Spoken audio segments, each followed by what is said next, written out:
Todos los años nos pasa lo mismo. Un saludo, gente, aquí RGF comentando para Crónicas Rojinegras. Melgar ha caído por la mínima diferencia ante Lanús en Arequipa. Nuevamente vimos la versión más deslucida de nuestros jugadores, lo que nos muestra que somos un equipo sin una estructura, sin una columna vertebral bien establecida, lo que nos muestra que tenemos un entrenador que, aunque quiera darle vuelta a la situación, es incapaz de lograrlo. Nuestras chances en la Copa Sudamericana están prácticamente desaparecidas. Nos quedaría solo enfocarnos en el torneo local, y vaya partido que se nos viene, que si los antecedentes se cumplen debería significar el punto final en el ciclo de Ribonetto con Melgar. Repasemos entonces lo que ha sido la previa de este partido, la necesidad que había por ganar, el desarrollo del mismo, que les voy spoileando, no pasó nada, y las conclusiones que podemos tener tanto de un entrenador que perfectamente se va a ir, si no es esta, en las siguientes semanas, y de unos jugadores que se van a mantener con nosotros como mínimo hasta el fin de la apertura. Voy a dejar la marca de tiempo en la descripción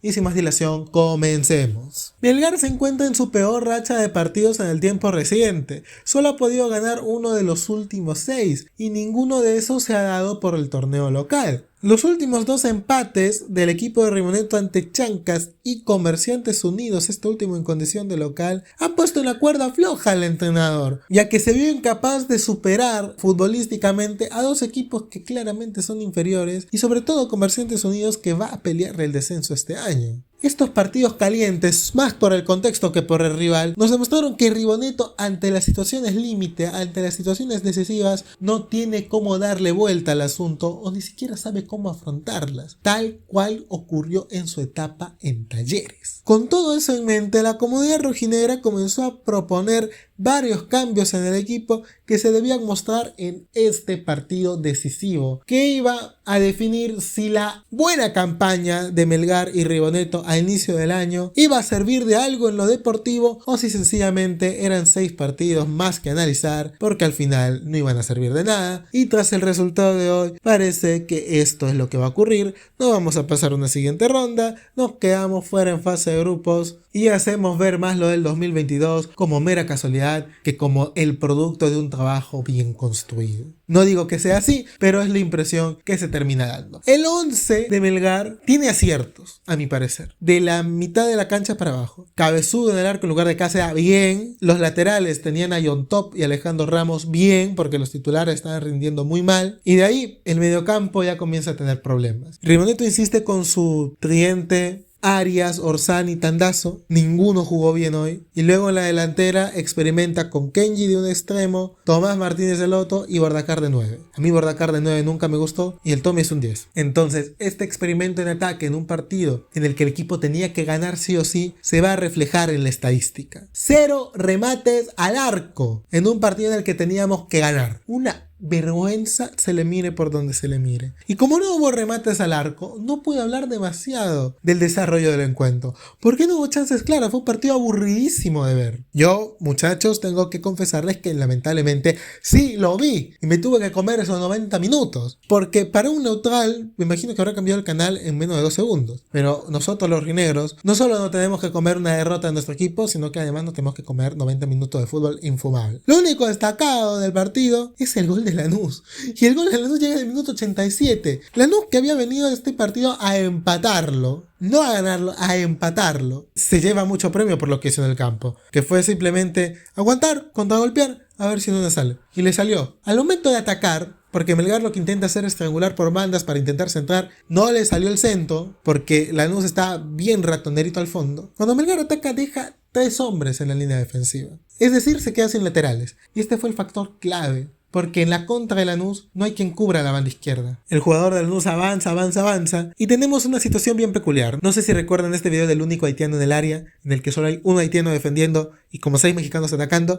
Acá pasó al revés. Había 6 rojinegros defendiendo, solo un argentino atacando, y es este argentino quien pega el remate, choca en Orsán, un remate débil, relativamente sencillo de despejar, y el rebote lo vuelve a cazar el jugador y le pega mucho mejor. con potencia, con dirección, Cabezudo no tenía nada que hacer. Y el 1-0 es una realidad. Cabezudo se hubiera consagrado si tapaba esa ocasión, porque no hizo más en todo el partido. La única que tuvo Lanús la metió. Y la única que tuvo Melgar, a verdad, no tuvo ninguna. Una pena por Melgar. Una pena por nuestro Melgar, que se ha vuelto incapaz de siquiera atacar en su cancha, con su gente, que es cierto, no fue tanta persona, pero hubo gente, en un duelo directo y decisivo que le iba a definir la temporada. Y esto no solo parte del técnico, sino también de los jugadores que no cuentan con un ápice de rebeldía. Vergüenza se le mire por donde se le mire. Hablando de lo que se viene para Melgar, de las conclusiones, quiero comenzar con: ¿matemáticamente podemos clasificar en Copa? Sí. Depende de que, a mi parecer, uno, hay un cambio radical en el equipo, que lo veo imposible a estas alturas. Y dos, que Vasco no gane hoy con Puerto Cabello y que pierda con Lanús. Si esas dos cosas pasan, Melgar, ganándole a Puerto Cabello en Venezuela y empatando con Vasco en Brasil, clasifica como segundo. Que vaya a pasar, no, hijito, no va a pasar ni de broma. A Vasco sí lo veo empatando, pero a Melgar no lo veo ganando en Venezuela. Lo peor es que se nos van a dar los resultados y ni así vamos a clasificar. Sobre el torneo local, se ha ido un partido bien interesante, lo que me recuerda a un antecedente que les conté al inicio y les voy a comentar ahora. En el año 2020, Carlos Bustos, el mismo que un año después saldría campeón con Alianza, Carlos Bustos toma el mando de Melgar. A inicio de año no le va mal. Tampoco le fue increíblemente bien, pero hay una idea de juego, quinto de la apertura, pasó de ronda en Sudamericana, bien. Hubo el parón, que ya todos sabemos por qué fue. Y cuando regresamos al fútbol sin público todo en Lima, jugó creo que 7 partidos y solo ganó 1. Se le fue por completo el equipo a Carlos Bustos. Y el punto de quiebre fue un clásico con Cienciano en el que Cienciano nos baila y perdemos 3-1. Y ahí lo despiden. Hoy Ribonetto atraviesa una crisis de resultados tremenda. Su equipo jugaba bien, hubo un parón por fecha FIFA, en este caso, más corto, pero hubo un parón. Y el equipo se comenzó a ir de manera vertiginosa, precipitada, desde ese 3-0 con el 2. Y nos topamos con un clásico del sur, nuevamente, con un Cienciano que viene en su mejor momento, con un Melgar que viene en su peor momento. Si la lógica del fútbol será, Cienciano nos tiene que ganar bien, y con esto debe ser más que suficiente para que Ribonetto se vaya. Ahora, que no se me malinterprete, yo quiero que Melgar le gane a Cienciano. Para mí es de esos partidos que son 3 puntos fijos siempre. Cienciano, tanto en Arequipa como en Cusco, se le tiene que ganar. Aunque Ribonetto se quede, no me importa que gane. Pero, muchachos, siéndole sincero, lo veo muy complicado. Sería de película que Melgar en su peor momento le gane a Cienciano, que ya ha pasado antes, pero no merece sensación este equipo. Este equipo tiene pinta que se cae. Y hasta que no haya una sanción fuerte, no va a poder reconducir la situación. Sobre Ribonetto ya dijimos, tiene la voluntad, en la cancha se le ve frustrado, en la conferencia de prensa no tanto, pero el tipo quiere cambiar la situación, quiere darle la vuelta, pero no sabe cómo. Mete lo mismo cambio de siempre, intenta reformar la defensa, quiere cambiar, eso yo le aplaudo. La inexperiencia le pesa mucho. Y no tiene la habilidad de otros técnicos como Lorenzo, que también pasaron por una mala racha, pero lo supieron dar vuelta mucho más rápido. Una pena por Ribonetto, yo le deseo todo lo mejor porque es claro que de la apertura no va a pasar salvo que lo gane y lo veo muy complicado. Y probablemente si le va muy mal en este clásico ya lo rajen. Le deseo todo lo mejor, pero él mismo se fregó el proceso, que lo había comenzado muy bien y destruyó todo lo que él mismo se había armado. Acabamos de hablar de Lorenzo y hablemos de la columna vertebral que deja Lorenzo Melgar. Cáceda, Galeano, Orsán y Bernardo Cuesta. Esa era la columna vertebral del equipo de Néstor Lorenzo. Ribonetto, su columna vertebral es Cáceda, Barrios, Orsán y Facundo Castro. Y de esos jugadores solo estuvieron Barrios y Orsán. Ribonetto, viendo los entrenamientos, viendo todo, tuvo que haber replanteado su propia columna vertebral y no intentar parchar una ya existente. ¿Por qué te digo esto? Porque Cuesta iba a estar lesionado mínimo toda la apertura. Tenía que tener un 9 a su nivel. Facundo Castro tiene otras características, pero se lesiona mucho.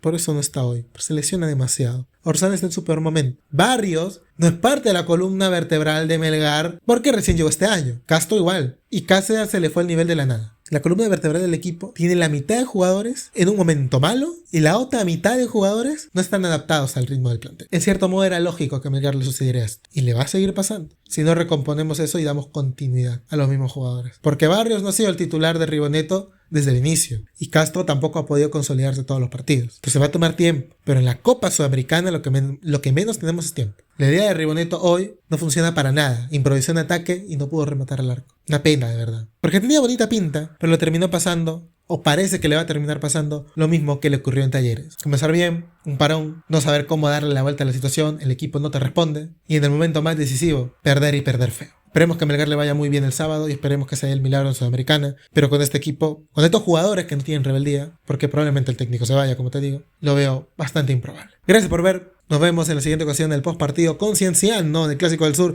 que espero que lo ganemos sea como sea. Hasta la próxima, chao.